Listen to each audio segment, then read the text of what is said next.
大家好，我是阿斌。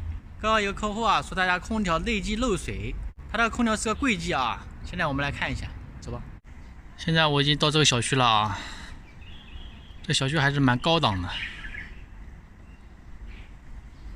楼层比较高。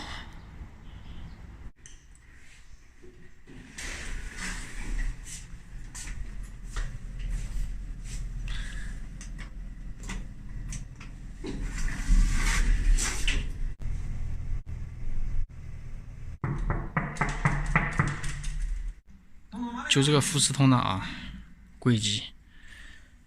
现在把这个壳子打开看一下。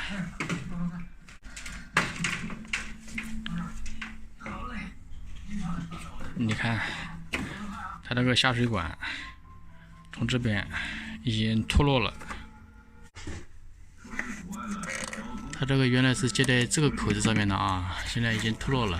现在我们把这边刮一下，然后弄点胶水把它粘上去。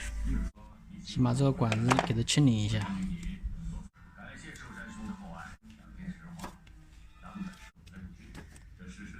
先给它管子内部刮几道划痕，这样也不容易掉下来。这边也给它刮点划痕。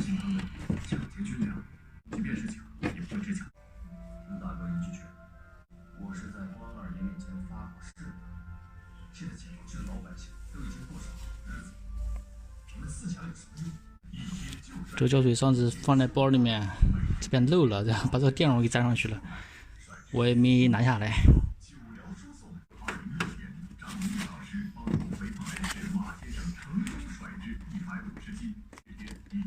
好了，这样就可以了。好了，这样等个1天啊，就差不多了啊，就会很牢了啊。好了，这个空调修好了，给它用胶水缠一下就好了啊。有的空调漏水啊，很简单，要具体的要把它打开看才知道。有好多朋友问我空调漏水是什么问题，所以说我一般的就告诉人家，先打开看看到底是什么地方滴水，这样才可以完美的解决啊。像比如话，有的空调管子里面脏了，或者堵掉了，哪里压扁掉了，或者破损了，它都会漏水。所以说最主要的还是要拆开看看。好了，今天的视频到这里了啊。